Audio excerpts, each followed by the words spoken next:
শুরু করব। Class recording on করলাম। আজকের ক্লাসটা কিন্তু দুইটা পার্ট হয়ে যেতে পারে, মানে রেকর্ডিংটা আমি এ পর্যন্ত যে ক্লাসটা হয়েছে পার্ট 1 আর এখন যেটা শুরু করব পার্ট 2 হিসেবে আপলোড করব। কারণ লাইন কেটে গেলে রেকর্ডিংটা ক্লোজ করে নতুন করে রেকর্ডিং না করলে পরবর্তীতে আর সাউন্ড আসে না। এর আগে প্রবলেম হতো, এরকম আমার অভিজ্ঞতা আছে। তো যে কারণে আমি রেকর্ডিংটা নতুন করে শুরু করলাম। এখন থেকে যে আলোচনা হবে অ্যান্টি আলসারের লেকচার 2 পার্ট 2, আর এর আগে যে আলোচনা হলো লেকচার 2 পার্ট 1, আর লেকচার 1 তো গত ক্লাসে হয়ে গেছে। আমি দুইটা পার্টে আপলোড করব ভিডিওটা, সমস্যা নেই। তো এখন ঘটনা হচ্ছে, ধরেন আমাদের পাকস্থলীতে অ্যাসিডিটি তৈরি করার জন্য আসামিকে হাইড্রোক্লোরিক অ্যাসিড, এই হাইড্রোক্লোরিক অ্যাসিড বা HCl এটা খুবই গুরুত্বপূর্ণ অ্যাসিড, বাট এটার এক্সেস অতিরিক্ত অ্যাসিডটা আমাদের বুক জ্বালাপোড়া করছে।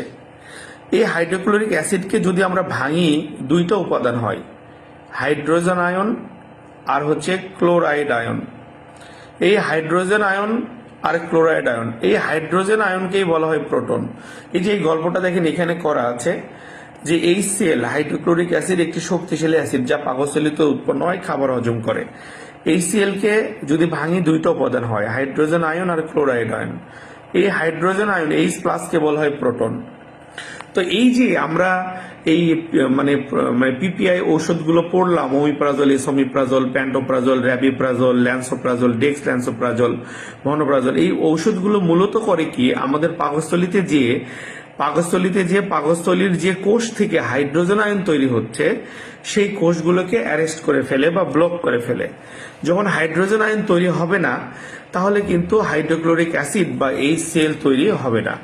ঠিক আছে, আশা করি আপনারা আমার কথা বুঝতে পেরেছেন। হাইড্রোক্লোরিক অ্যাসিডের মধ্যে দুইটা উপাদান আছে, হাইড্রোজেন আয়ন আর ক্লোরাইড আয়ন। দেখেন HCl কে দুই ভাগ করলে দুইটা উপাদান হয়, হাইড্রোজেন আয়ন, ক্লোরাইড আয়ন। এই H+ বা হাইড্রোজেন আয়নকে বলা হয় প্রোটন। যখন আমরা এই ধরেন কথার কথা, আপনি একটা ডেক্সল্যান্সোপ্রাজল বা ওই যে প্রথম পাতা আছে ওমিপ্রাজল, এগুলোর যে কোনো একটা গ্যাসের ওষুধ পেশেন্টকে খাওয়াইছেন, এই ওষুধগুলো পাকস্থলীতে যে পাকস্থলীর যে সেল থেকে বা কোষ থেকে এই প্রোটন বা হাইড্রোজেন আয়ন তৈরি হচ্ছে সেটাকে কি করে ফেলবে, অ্যারেস্ট করে ফেলবে, ব্লক করে ফেলবে। ওই সেল থেকে সাময়িক সময়ের জন্য হাইড্রোজেন আয়ন প্রোডাকশন বন্ধ হয়ে যাবে। যখন হাইড্রোজেন আয়ন প্রোডাকশনটা বন্ধ হবে বা কমে যাবে, তখন কিন্তু মানে আর হাইড্রোক্লোরিক অ্যাসিড তৈরি হবে না, কারণ H+ ছাড়া তো H ছাড়া তো আর HCl হবে না। এই হচ্ছে কথা। কিন্তু মনে রাখবেন, কোনো গ্যাসের ঔষধই চিরতরে অ্যাসিড প্রোডাকশন বন্ধ করবে না বা করতে পারে না। এটা বডির একটা natural phenomena, natural process. Acid লাগবেই। পাকস্থলীতে অ্যাসিড না থাকলে তো আমরা মরে যাবো বাবা, কোনো খাবারই হজম হবে না। আমরা যা খাচ্ছি সেটাকে ভেঙে ক্ষুদ্র ক্ষুদ্র কণায় রূপান্তর করে সেখান থেকে পুষ্টিটাকে শোষণ করে নিচ্ছে বডি, আর বাকিটাকে ওয়াস্টেজ হিসেবে প্রস্রাব পায়খানার মাধ্যমে বের করে দিচ্ছে। এখন কথা হলো যে এই হাইড্রোক্লোরিক অ্যাসিড খাবারকে ভেঙে ক্ষুদ্র ক্ষুদ্র কণায় রূপান্তর করে, যেটা আমাদের দরকার। অতিরিক্ত অ্যাসিডের কারণে আমাদের বুক জ্বালা পোড়া বা সমস্যা হয়, সেই অতিরিক্তটা আমাদের ওষুধগুলো কমিয়ে দেবে, এই ওষুধগুলো কমিয়ে দেবে। কিন্তু দেখেন, আমরা কিন্তু অনেক সময় গ্যাসের ওষুধ খাচ্ছি ভাত খাবার 30 মিনিট আগে, আবার 30 মিনিট পরে ভাত খাচ্ছি। তো ফাইনালি কি হচ্ছে, আমরা কিন্তু গ্যাসের ওষুধ খাওয়ার কারণে তো অ্যাসিড প্রোডাকশন কমে গেছে। আমাদের কি খাবার হজম হচ্ছে না? খাবার তো ঠিকই হজম হচ্ছে, তাই না? ওই করে একটু দেখুন, খাবার তো ঠিকই হজম হচ্ছে, তাই না? তো সো দ্যাট মানে পাকস্থলীতে কিন্তু অ্যাসিড তৈরি হয়, অলওয়েজ হবে। যতই গ্যাসের ওষুধ খান অ্যাসিড কিন্তু তৈরি হবে, কিন্তু এক্সেস অ্যাসিডটা প্রোডাকশন হবে না। ঠিক আছে, মিনিমামটা হবে, যেটা আমাদের দরকার। অতিরিক্ত অ্যাসিডটা প্রোডাকশন কমে গেলে আমাদের বুক জ্বালা পোড়া হয় না, কারণ মিনিমাম যে অ্যাসিডটা থাকে সেটাকে পাকস্থলীর ভিতরের যে লেয়ারটা আছে সেটাই কিন্তু প্রোডাকশন দিতে পারে। এই হচ্ছে কথা। তো যাই হোক, এই যে ঔষধগুলো আমরা পড়লাম, হ্যাঁ, তো এই ঔষধগুলোর মধ্যে যে স্যার এত ঔষধ পড়ছি, এত গ্যাসের ওষুধ পড়লাম, এত কিছু তো মনে থাকবে না। যে কোনো একটা শিখিয়ে দেন যেটা আমরা ছোট থেকে বৃদ্ধ সবাইকে দিতে পারবো এবং প্রেগনেন্সিতেও নিরাপদ। তো যদি আমাকে এই প্রশ্নটা করেন, আমি সবার দৃষ্টি আকর্ষণ করে বলতে চাই, বাবা, যখন কোনো কোম্পানির অফিসারকে জিজ্ঞাসা করবেন, সবাই বলবে যে omeprazole, esomeprazole, pantoprazole, rabeprazole, lansoprazole, dexlansoprazole, vonoprazan সবকিছুই প্রেগনেন্সিতে নিরাপদ। তো সবাই সবকিছুই দেওয়া যাবে, অনেক চিকিৎসক ব্যবহার করেন, সবগুলোই প্রেগনেন্সিতে দেয়, বিভিন্ন চিকিৎসক বিভিন্নটা ইউজ করে, কিন্তু শিক্ষকের জায়গা থেকে আমি আপনাদের একটি মাত্র ঔষধ সিলেক্ট করে দিতে চাই, যেটা যে স্যার এত গ্যাসের ওষুধ মনে থাকবে না, একটা ভালো ওষুধ শেখান যেটা মেসির মতো কাজ করবে।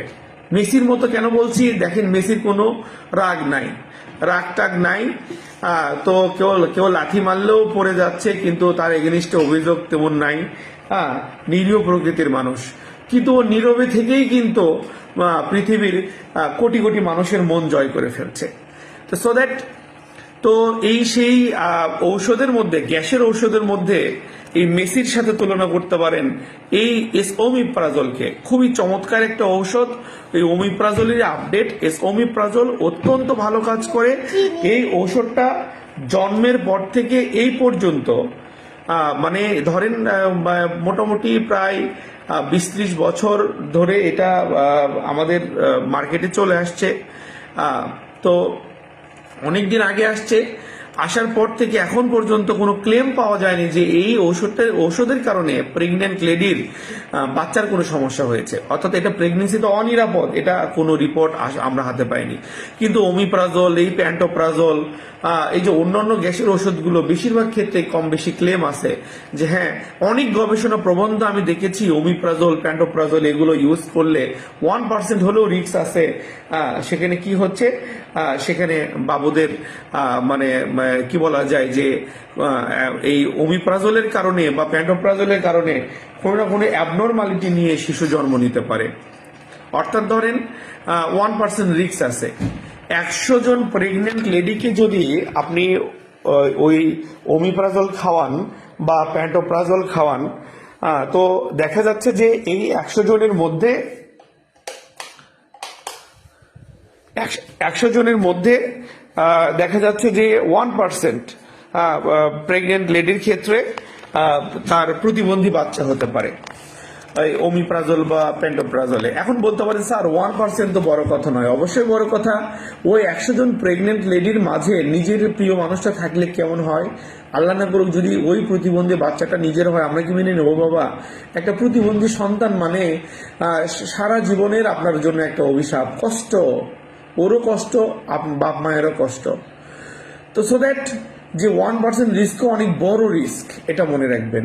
তো আপনারা নন প্রেগন্যান্ট যারা, ছেলে মেয়ে যে কাউকে, সবাইকে, যাদের বয়স 12-র উপরে, এগুলো যে কোনো গ্যাসের ওষুধ আপনি দিতে পারেন, ঠিক আছে।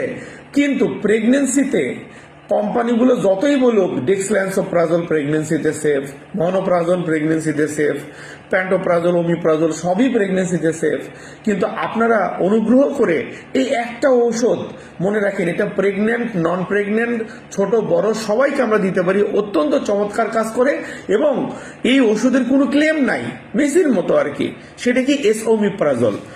ওমিপ্রাজল এটা একটা জেনেরিক নেম বা মূল উপাদানের নাম। এটা 20 মিলিগ্রামের ট্যাবলেট বা ক্যাপসুল আছে, 40 মিলিগ্রামের ট্যাবলেট বা ক্যাপসুল আছে, আবার ইনজেকশন আকারেও পাওয়া যায় 40 মিলিগ্রামের। আমরা গ্যাসের সমস্যা কম হলে 20 মিলিগ্রামের ক্যাপসুল 2 বেলা করে 7 দিন, 14 দিন, 1 মাস, 2 মাস প্রয়োজন অনুযায়ী দিতে পারি। বেশি সমস্যা হলে 40ও 2 বেলা দেওয়া যেতে পারে। বিশেষ প্রয়োজনে আমরা 40 মিলিগ্রামের ইনজেকশনও ইউজ করি, সেটাও 2 বেলা দেওয়া যায়। বেশিরভাগ ক্ষেত্রে 20 মিলিগ্রাম 2 বেলা আমরা বেশি ইউজ করি। 2 বেলা মানে সকালে রাতে ভাত খাবার 30 মিনিট আগে। ধরেন একজন মানুষের মাঝে মাঝে বুক জ্বালা পড়া হয়, যেটা খায় বুক জ্বলে, তাকে এই ওমিপ্রাজল, যেমন ধরেন হেলথ কেয়ারের সার্জেল 20 মিলিগ্রাম ক্যাপসুল অত্যন্ত চমৎকার কাজ করে। 2 বেলা করে যদি 1 মাসের কোর্স দেন, ভাত খাবার 30 মিনিট আগে নিয়ম করে খায়, কনফিডেন্টলি বলছি মহান আল্লাহর রহমতে তার এই বুক জ্বালা পোড়া বা অ্যাসিডিটি অনেক কন্ট্রোলে আসবে এবং সে লং টাইম ভালো থাকবে, যদি তার জিভা কন্ট্রোল করে। এখন ধরেন একজন মানুষ আপনার পরামর্শ অনুযায়ী গ্যাসের ওষুধও ঠিক মতো খায় 2 বেলা করে, আবার দেখা যাচ্ছে সন্ধ্যা লাগলেই সে দেখা যাচ্ছে পেঁয়াজু, বেগুনি, ভাজা পোড়া, বাহিরের খাবারে তার প্রতি তার টান বেশি, তাহলে ওই মানুষটার তো অ্যাসিডিটি ভালো হবে না, ঠিক আছে। এই আর কি। তো হ্যাবিট চেঞ্জ করা, কন্ট্রোলে নিয়ে আসা, পাশাপাশি এই ওমিপ্রাজল যদি আপনি ব্যবহার করেন খুবই ভালো রেজাল্ট আসবে। ইভেন একটা প্রেগনেন্ট লেডি তার অ্যাসিডিটি হচ্ছে, তাকে এটা দেন, কোনো সমস্যা নাই। ছোট্ট শিশু বয়স 6 থেকে 12 এই রেঞ্জের মধ্যে এই ওমিপ্রাজল 10 মিলিগ্রামের ক্যাপসুল বর্তমানে বাজারে আসছে। ঠিক আছে, 10 মিলিগ্রামের ক্যাপসুল 2 বেলা করে দেওয়া যেতে পারে। আর 12-র উপরে হলে আমরা 20-40 দুটোই দিতে পারবো, সমস্যা কম হলে 20, বেশি হলে 40, এভাবে আমরা ইউজ করতে পারি। আর 6-এর নিচে হলে ওই যে ফেমোট্যাক সিরাপ একটু আগে শুরুতে পড়াইছি আজকের ক্লাসের, ওইটা আমরা ব্যবহার করি বয়স অনুযায়ী 1/2 চামচ 2 বেলা বা 1 চামচ 2 বেলা এভাবে দেওয়া যায়, এই আর কি। তো এই ঔষধটা কেন মনে রাখতে বলছি বাবা, যে স্যার এত গ্যাসের ঔষধ এত কিছু মনে রাখতে পারবো না। বাবা এই একটা মনে রাখেন, প্রেগনেন্ট নন প্রেগনেন্ট সবার বডিতে অনেক ভালো কাজ করে, কোনো ক্লেম নাই। প্রেগনেন্সিতে ব্যবহার করলেও কোনো বিপদ হওয়ার চান্স নাই, কেউ কোনোদিন আপনাকে অপরাধী বলতে পারবে না। পাশাপাশি যাকে দেবেন তার শরীরে ভালো কাজ করে, কোনো সমস্যা নাই। ছোট থেকে বৃদ্ধ সবাইকে দেবেন, বাস। তাহলে এই দামিগুলোর মধ্যে এটা মনে রাখেন। এই এসোমিপ্রাজল কিন্তু ওই যে মাপস প্রিপারেশন একটা বাজারে আসছে, হ্যাঁ, মাপস প্রিপারেশন, যেমন ধরেন বাজারে পাওয়া যায় Nexum MUPS, NEXUM, Nexum MUPS, MUPS, MUPS. এগুলো হচ্ছে এই যে ঔষধগুলো মাপস প্রিপারেশন, দেখবেন এগুলো ট্যাবলেট ফর্মের হয়। তো এগুলো স্পেশাল সুগার কোটিং করা, এগুলো পাকস্থলীতে খাবারের উপস্থিতিতেও এরা মোটামুটি ভালো কাজ করতে পারে। যে কারণে মানে বলা হচ্ছে যে যে সকল পেশেন্ট দেখবেন যে বৃদ্ধ মা বাবা আছে, আমার বাবার কথাই বলি, সে ডায়াবেটিক পেশেন্ট, হাইপার টেনশন আছে, 2-4টা ওষুধ প্রতিদিন সে খায়। তো এখন কথা হচ্ছে, তাকে আমি যখন কোনো গ্যাসের ওষুধ সাজেস্ট করি, বাবা আপনি গ্যাসের ওষুধ খান, যে ওই সকল ওষুধ ভরা পেটে খায়, গ্যাসের ওষুধও ভরা পেটে খায়, ওই খালি পেটে খাওয়ার কথা তার মনে থাকে না, মেনটেন করে না, গায়ে লাগায় না। তো তখন আমি তাকে এই নেক্সাম মাপস দিলাম। এই মাপস কিন্তু Nexum MUPS, Sergel MUPS, Maxpro MUPS, সব মোটামুটি সব কোম্পানি মাপস প্রিপারেশন নিয়ে আসছে। এটা স্পেশাল সুগার কোটিং করা একটা ট্যাবলেট। এটা ওই যে এই মাপসটাও খালি পেটে খেলে ভালো কাজ করবে, কিন্তু যে সকল মা বাবা বা যে সকল পেশেন্ট খালি পেট ভরা পেট মেনটেন করতে পারে না, তাদেরকে এই মাপস প্রিপারেশন গুলো দেবেন। নেক্সাম মাপস হোক বা ম্যাক্সপ্রো মাপস হোক, 20 বা 40 যেটাই দেন কিন্তু মাপস প্রিপারেশনটা দেবেন। তারা যদি খালি পেটে ওষুধ খেতে ভুলেও যায়, ভরা পেটে খেলেও এটা কিছুটা কাজ করবে। পারফেক্ট কাজ চাইলে অবশ্যই খালি পেটে খেতে হবে, ভাত খাওয়ার 30 মিনিট আগে মিনিমাম, ঠিক আছে। আর মানে ওই যে নাই মামার থেকে কানা মামা ভালো, ঠিক আছে, সেই ক্ষেত্রে আর কি ভরা পেটে খেলেও কিছুটা পাকস্থলী প্রোটেক্টেড থাকবে। কারণ হয়তো সে কোনো না কোনো ব্যথার ওষুধ খায়, তার কারণে তার পাকস্থলীতে আলসার হয়ে যেতে পারে। গ্যাসের ওষুধ সে খালি পেটে খেতে ভুলে যায়, তাহলে এমন কোনো একটা ওষুধ দেয় যেটা খালি পেটে খেতে বলবো, কিন্তু রুগী যদি ভরা পেটেও খায় তাও মোটামুটি তার পাকস্থলী প্রোটেক্টেড থাকবে। এটাই সেই ঔষধ যেটা নেক্সাম মাপস বা ম্যাক্সপ্রো মাপস নামে পাওয়া যায়। এই নেক্সামটা স্কোয়ারের প্রোডাক্ট আমাদের। শুধু নেক্সাম যেটা, ওটাও এসোমিপ্রাজল নর্মালটা, আর নেক্সাম মাপস যেটা, ওটাও যে ট্যাবলেট ফর্মে স্পেশাল কোটিং করা ট্যাবলেট। একটু দাম বেশি, নর্মালগুলোর থেকে 2-3 টাকা বেশি পার পিসে। নর্মালগুলো যদি 5 টাকা 6 টাকার মধ্যে পান, এটা হয়তো 8 টাকা 9 টাকা পিস। কিন্তু ওই যে ভরা পেটে খেলেও যেহেতু কিছুটা কাজ করে, এই জন্য যে সকল রোগীর ভুলে যাওয়ার প্রবণতা আছে, তাদেরকে আপনারা এই মাপস জাতীয় গ্যাসের ওষুধ দিবেন। তো আমি কথাকে সংক্ষিপ্ত করি বাবা, যে অনেক রকম গ্যাসের ওষুধ পড়ছি আমরা, প্রোটন পাম্প ইনহিবিটর বা পিপিআই গুলোর মধ্যে সবই ভালো, যে কাউকে যে কোনোটা দেন, যেটাই দেন কাজ ভালো হবে। কিন্তু মানে একটা মাত্র ঔষধ যদি মনে রাখতে চান, যে স্যার ইনিশিয়ালি একটা শিখাই দেন, যেটা আমি আজকের পর থেকে যে কোনো পেশেন্টকে দিতে পারবো, প্রেগনেন্ট নন প্রেগনেন্ট, মেল ফিমেল, ছেলে মেয়ে সবাইকে দিতে পারবো, সেটা হচ্ছে এসোমিপ্রাজল। নর্মালি 20 মিলিগ্রাম ক্যাপসুল 2 বেলা করে দেবেন। সেটা নেক্সাম মাপস 20 দেন, অথবা ম্যাক্সপ্রো মাপস 20 দেন, বা শুধু নেক্সাম বা শুধু ম্যাক্সপ্রো বা সার্জেল দেন, সমস্যা নাই, ঠিক আছে। আর ওই যে ভরা পেট খালি পেট মেনটেন করতে পারবেন না মনে হলে ওই যে মাপসটা দিবেন, ভরা পেটে গেলেও কিছুটা রেজাল্ট হবে। এ হলো কথা। তো এই একটা যদি মনে রাখেন, তাও দেখা যাচ্ছে আপনি সাকসেসফুলি একটা পেশাগত জীবন রানিং করতে পারবেন। এরপরে আপনাদের যে H2 ব্লকার গুলো পড়ালাম, তার মাঝে ফেমোটিডিনটা মনে রাখেন। ছোট্ট শিশু যারা আছে বয়স 6-এর নিচে, তাদেরকে ওইটা সিরাপটা আমরা দিচ্ছি। হ্যাঁ, গরিবের জন্য ট্যাবলেট আছে ওইটার, সেটা পরের চিন্তা, অন্তত শিশুদের জন্য তো দিতে পারছি। তারপরে ওই যে অ্যান্টাসিড গুলোর মধ্যে অ্যান্টাসিড প্লাসটা মনে রাখেন, ওই 2 টাকা পিস, কিন্তু দেখা যাচ্ছে খুব সুন্দর কাজ করে, ঠিক আছে। তো মানে চমৎকার কাজ করে আর কি, প্রেগনেন্সি তো নিরাপদ। তাহলে অ্যান্টাসিড প্লাস, তারপরে হচ্ছে এই যে ফেমোটিডিন বা ফেমোট্যাক, আর হচ্ছে এই যে এসোমিপ্রাজল গ্রুপের ম্যাক্সপ্রো বা সার্জেল, ঠিক আছে। এই তিনটা মনে রাখেন, যথেষ্ট। একটা মানুষ মানে আপনার কাছে আসছে, তার মানে খুবই বুক জ্বালা পড়া হচ্ছে, আপনি তার খালি পেট হোক ভরা পেট হোক ইনস্ট্যান্ট যদি বুক জ্বালা পড়া নিরাময় করতে চান, অ্যান্টাসিড প্লাস 2টো ট্যাবলেট দিবেন, 2 মিনিটে শেষ। সে চুষে খাবে না, চিবিয়ে খাবে। হ্যাঁ, চুষে খেতে তো সময় লাগবে, চুষেও খাওয়া যাবে, চিবিয়ে খেলে 1 মিনিটের মধ্যে, 1 থেকে 2 মিনিটের মধ্যে ক্লিয়ার। আবার কি বললাম, ওই যে ছোট্ট শিশুদের জন্য গ্যাসের ওষুধ হিসেবে ওই যে ফেমোটেকটা ভালো হয়, আবার ট্যাবলেটও আছে, বড়দেরকে দিতে পারি। আবার মোটামুটি প্রেগন্যান্ট নন প্রেগন্যান্ট যে কোনো সাধারণ মানুষের জন্য অত্যন্ত চমৎকার শক্তিশালী গ্যাসের ঔষধ হচ্ছে এই এসোমিপ্রাজল প্রিপারেশন, যেটা সার্জেল বা ম্যাক্সপ্রো নামে পাওয়া যাচ্ছে বা নেক্সাম মাপস নামে পাওয়া যায়। তো এই দেখেন, অনেক ঔষধ পড়ালাম, কিন্তু 3 সেক্টর থেকে মাত্র 3টা ঔষধ চয়েস করে দিলাম আপনাকে, যেটা মনে রাখলেই আপনার নিজের পরিবার হোক বা নিজের সমাজের মানুষ হোক, যে কাউকে আল্লাহর রহমতে তাকে একটা সুন্দর সাজেশন দিতে পারবেন। বিষয়টা হলো কি বাবা, যখন আপনি শুরু করবেন, লেগে থাকবেন, তো মানে দিনে দিনে অটোমেটিক আপনি আপডেট হয়ে যাবেন। আমাদের উদ্দেশ্য হচ্ছে গুরুত্বপূর্ণ মেসেজগুলো আপনার মাথায় দিয়ে আপনার মধ্যে একটা অগ্নিশিখা জ্বালিয়ে দেওয়া, আপনি সাহস করে শুরু করবেন।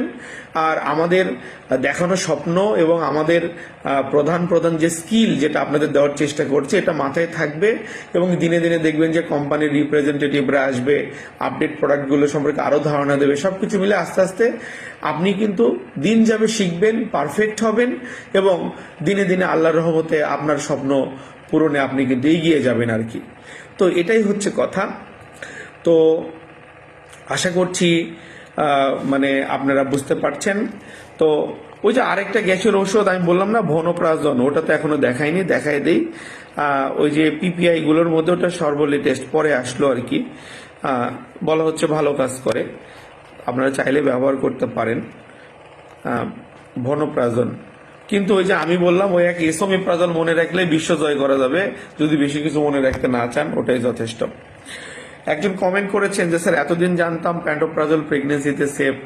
বাবা, আপনি গুগলে সার্চ দেখবেন, অনেক প্রবন্ধ আছে প্যান্টোপ্রাজলের এগেনিস্টে কথা বলে, ঠিক আছে। প্যান্টোপ্রাজল বাজারে প্যান্টোনিক্স নামে পাওয়া যায়, প্যান্টিড নামে পাওয়া যায়। তো আমার কথা যে বাবা, আমরা কেন সেই ঔষধ প্রেগনেন্সিতে ইউজ করব যে ঔষধটা আগে খারাপ ছিল, এখন বলা হচ্ছে ভালো। আগে তার বিরুদ্ধে মানে ক্লেম ছিল যে এর সমস্যা করতে পারে, এখন বর্তমান গবেষণা বলছে না, সমস্যা নাই। আমরা চলার পথে তার সাথে বন্ধুত্ব করব যে আগে খারাপ ছিল এখন ভালো, নাকি যে শুরু থেকেই ভালো? যে শুরু থেকেই ভালো তার সাথে বন্ধুত্ব করব আমরা। সো দ্যাট আপনারা এসোমিপ্রাজলটা বেশি ইউজ করবেন, কাজও ভালো হবে, কেউ কোনোদিন বলতে পারবেন না এটা কাজ খারাপ করে।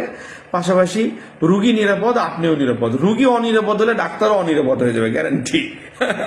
ঠিক আছে, এই হলো কথা। এই সেই যে ভনোপ্রাজন নিয়ে যেটা বললাম আসছে, জানার জন্য এই আর কি জেনে রাখেন। এটাও গ্যাসের ওষুধ, 20 মিলিগ্রাম ট্যাবলেট 2 বেলা করে দেওয়া যায়। ভরা পেটেও কাজ করে, খালি পেটেও কাজ করে, কিন্তু মানে কোনো পিপিআই আপনি ভরা পেটে দিবেন না, দিলে কাজ ভালো হয় না। কিন্তু খালি পেটে ভাত খাওয়ার 30 মিনিট আগে খেলেই ভালো কাজ হয়, কিন্তু যদি রুগী ভুলে যায় সেই ক্ষেত্রে তার কিছু বলার নেই, এই আর কি।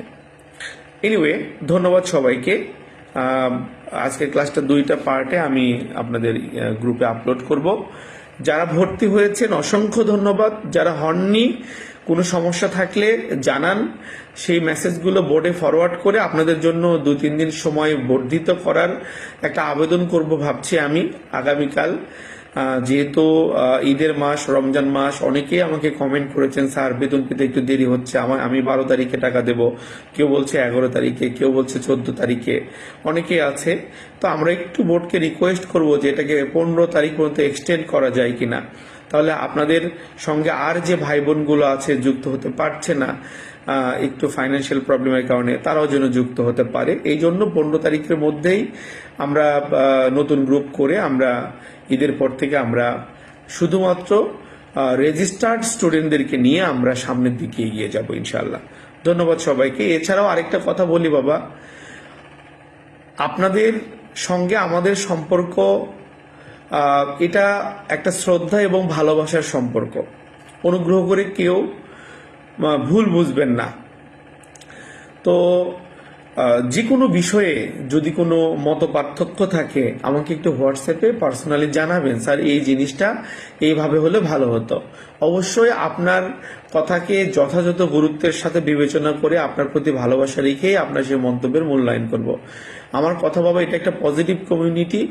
আমরা একসঙ্গে একটা টিম ওয়ার্ক করব, সুন্দরভাবে মেডিসিন জগতের গুরুত্বপূর্ণ ইনফরমেশনগুলো আপনাদের মাঝে শেয়ার করব, যেটা শিখে আপনি দেশের মধ্যে একটা বিকল্প সুন্দর কর্মসংস্থান করতে পারেন, যেটা শিখে পরিবারের মানুষের যে কোনো বিপদের সময় আপনি সাপোর্ট দিতে পারেন, যেটা শিখে অ্যাজ এ কেয়ার গিভার আপনি বিদেশে গেলেও যেন শত শত কেয়ার গিভারের মাঝে নিজেকে স্পেশাল হিসেবে তুলে ধরতে পারেন, কারণ আপনি মেডিসিন বোঝেন। কারণ বৃদ্ধ লোকের ডাইপার চেঞ্জ করে খাওয়ানো, গোসল করানো এটা যে কোনো কেয়ার গিভার করতে পারবে। সে ট্রেনিং করলেও করতে পারবে, না করলেও করতে পারবে, সার্টিফিকেট থাকলেও সেই স্কিলটা তার আছে, না থাকলেও আছে। কারণ সেবা করা এটা আহামরি এখানে শেখার কিছু নেই, দুটো দিন দেখলেই সে করতে পারবে। কিন্তু বাবা, সেবা করার স্কিল আর মানুষের সমস্যার সমাধান দেওয়া, রোগের চিকিৎসা জানা, দুই বিষয়, ঠিক আছে? তো উন্নত রাষ্ট্রগুলোতে সব ঔষধ আপনি ফার্মেসি থেকে নিতে পারবেন না। আমাদের দেশে যে কোনো ঔষধ যে কোনো ফার্মেসি থেকে কেনা যায়, এটা একদিকে ভালো দিক। আবার ফরেন কান্ট্রিতে কিন্তু আপনি চাইলেই কোনো ওষুধ পাবেন না। কিছু কিছু ঔষধ আছে যেগুলো পাবেন, যেমন এই গ্যাসের ওষুধগুলোর মধ্যে আপনি পাবেন, ওই যে ওমিপ্রাজলটা পাবেন, তারপরে আপনার এই যে অ্যান্টাসিডটা পাবেন, এগুলো পাবেন, ঠিক আছে? মূল উপাদানটা ঠিক থাকবে, হয়তো কোম্পানির নামটা চেঞ্জ হতে পারে, বাণিজ্যিক নাম চেঞ্জ হতে পারে। ধরেন আপনি অস্ট্রেলিয়াতে আছেন বা কানাডাতে আছেন, একজন বৃদ্ধ মার সেবা দেন আপনি as a care giver job করছেন, ভালো আছেন আল্লাহর রহমতে। একজন বৃদ্ধ মা বা বাবা, তার বুকের মাঝখানে প্রচন্ড জ্বালা পোড়া শুরু হয়ে গেল, সে খুব কষ্ট পাচ্ছে মাঝরাতে। বিশ্বাস করেন, আপনি আশেপাশে কোনো ফার্মেসি থেকে দুটো অ্যান্টাসিড নিয়ে এসে খাওয়াই দেন, সে চিবিয়ে খেলো, 2 মিনিটে বুক জ্বালা পোড়া ভ্যানিশ হয়ে গেল। ওই মানুষটা কিন্তু ডেফিনেটলি আপনাকে মনে রাখবে, এবং ফরেন কান্ট্রিতে কিন্তু যার যোগ্যতা আছে তার কিন্তু মূল্যায়ন আছে, গ্যারান্টি। ঠিক ওই তেমনি ওই যে ওমিপ্রাজল আছে 20-40 মিলিগ্রামের ক্যাপসুল, 20 মিলিগ্রামের ক্যাপসুলই একটা, সে হয়তো মাঝরাতে তো আর কেউ খাবার খায় না, খাবার তো হয়তো সন্ধ্যা রাতে খেয়েছে, মাঝরাত মানে মোটামুটি পেট ফাঁকায় আছে। এই ওমিপ্রাজল জাতীয় গ্যাসের ওষুধ, এটাও কিন্তু ওটিসি ড্রাগ, যে কোনো ফার্মেসি থেকে নিয়ে এসে ওই মানুষটাকে দেন অ্যান্টাসিডের বিকল্প হিসেবে। এটা দিয়েও বুক জ্বালা পোড়া কমে যাবে, মানুষটা আরাম পাবে। ঠিক এইভাবে কিন্তু ছোট ছোট সমস্যার সুন্দর সমাধান দিতে পারলে বিদেশে যেও আপনি অনেক ভালো থাকবেন। আর সবথেকে বড় কথা কি জানেন, উন্নত রাষ্ট্রগুলোতে চিকিৎসার ব্যয়টা খুব বেশি। তো নিজেদের ছোটখাটো সমস্যার ফার্স্ট এইডটা যদি নিজের জানা থাকে, তাহলে আপনি এবং আপনার পরিবারের মানুষের যে মানে কি বলা যায়, যে আপনার এই স্কিলটা যে একটা কত বড় শক্তি হয়ে থাকবে, এটা ভাষায় বোঝাতে পারবো না। হ্যাঁ, একটা সাধারণ, আমি জাপানে ছিলাম, তো আপনারা জানেন যে হিরোশিমা ইউনিভার্সিটি ইনভাইটেশনে আমি জাপানে ছিলাম। এখানে কিন্তু স্পেশাল একটা হেলথ কেয়ার টাইপ অফ একটা ট্রেনিং করা আছে আমার। তো এখন কথা হচ্ছে যে আমি জাপানে যারা বাংলাদেশে আছে একটু গল্প করলাম, তো বলতেছে যে চিকিৎসা গভর্নমেন্ট হাসপাতালগুলোতে 70% চিকিৎসার খরচ গভর্নমেন্ট বেয়ার করে, 30% নিজেকে দিতে হয়। ওই 30%এই খরচ কত আসে জানেন? এক সাধারণ, মনে করেন একটা নর্মাল ডেলিভারি হোক, সিজার হোক, ওই 30%-এ দেখবেন যে অন্তত 1.5-2 লাখ টাকা খরচ হচ্ছে, ঠিক আছে? তাহলে বোঝেন কি অবস্থা। আর পুরোটা দেওয়া লাগলে তো অবস্থা খারাপ হয়ে যাচ্ছে। তো ঘটনা হচ্ছে এইরকম, উন্নত রাষ্ট্রে যেরকম আয় ওইরকম ব্যয় আছে। তো সবকিছু মিলিয়ে কেন জানি মনে হয় নিজের পরিবার নিয়ে যদি দেশেই কোনোভাবে যদি একটু ভালো থাকার চেষ্টা করি আমরা, সেটা হয়তো একটা ওয়াইজ ডিসিশন হবে। কারণ ফরেন কান্ট্রিতে যে আপনি যত ভালো পারফর্মই করেন না কেন, আলটিমেটলি দিনের শেষে কেন জানি বলছেন, ওই দেশের মানুষের কাছে আপনি হচ্ছেন মানে ফরেনার, মানে আপনি বিদেশি, আপনি তাদের কেউ নন, আপনি অপর, ঠিক আছে? এই যে দেখেন, যারা 20 বছর আগে আমেরিকাতে গেছে, সেটেল হয়েছে, এখন এই এতদিন পর ট্রাম্প এসে তাদেরকেও বলতেছে তোমরা কেন, তোমরা যাও। মানে সমস্যা তো হচ্ছে, আপনারা জানেন। কিন্তু আমার দেশে তো আমাকে কেউ এই কথা বলতে পারবে না। খালি দেশের একটু আইন শৃঙ্খলাটা যদি একটু ভালো হয়, ডাল ভাত খেয়ে নিজের দেশেও যদি আমরা একটু ভালো থাকার চেষ্টা করি, এটাও একটা ওয়াইজ ডিসিশন হবে। আমি বলছি না দেশের বাইরে যান না, যান, মহান আল্লাহ তাআলা আপনাদের স্বপ্ন পূরণ করুক, অবশ্যই অফুরন্ত দোয়া থাকবে বাবা। তো তাদের জন্য যারা যেতে চান, আর যারা দেশের মধ্যে কর্মসংস্থান করতে চান, আমি কনফিডেন্টলি বলতে চাই আমাদের সঙ্গে থাকেন 6টা মাস, আল্লাহর রহমতে আপনার মধ্যে সেই স্বপ্ন আমরা ইনশাল্লাহ গেঁথে দিতে পারবো, যে স্বপ্ন মাথায় নিয়ে আপনি শুরু করতে পারবেন। কারণ আপনার মধ্যে যা যা মেডিসিনাল স্কিল দরকার ইনশাল্লাহ ডে বাই ডে সব আমরা দেবো।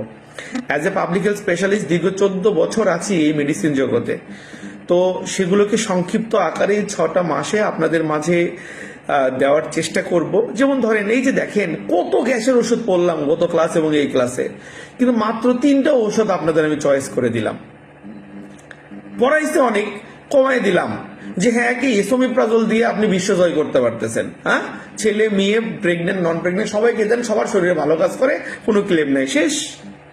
ইনস্ট্যান্ট অ্যাসিডিটি নিরাময় করার জন্য অ্যান্টাসিড, বাস এই দুটো মনে রাখলে তো চলে, ঠিক আছে, এই আর কি। তো এইভাবে আমরা মেডিসিন শিখবো। দেখে আমি কিন্তু প্রেগনেন্সি ক্যাটাগরি বলে দিয়েছি যে অ্যান্টাসিড প্রেগনেন্সিতে নিরাপদ। তারপরে এই যে H2 ব্লকার গুলো বললাম, মানে ফেমোটিনিন, ওগুলো প্রেগনেন্সিতে নিরাপদ নয়, বাট এই যে পিপিআই গুলো সবই প্রেগনেন্সিতে নিরাপদ বর্তমান গবেষণা বলছে। কিন্তু আমি আপনাদের শেখালাম একটা, কোনটা? এসোমিপ্রাজল, ঠিক আছে। এটা অ্যাজ এ মানে কি বলা যায় যে ফার্মাসিউটিক্যাল মেডিসিন এক্সপার্ট হিসেবে আমার খুব পছন্দের ওষুধ এসোমিপ্রাজল।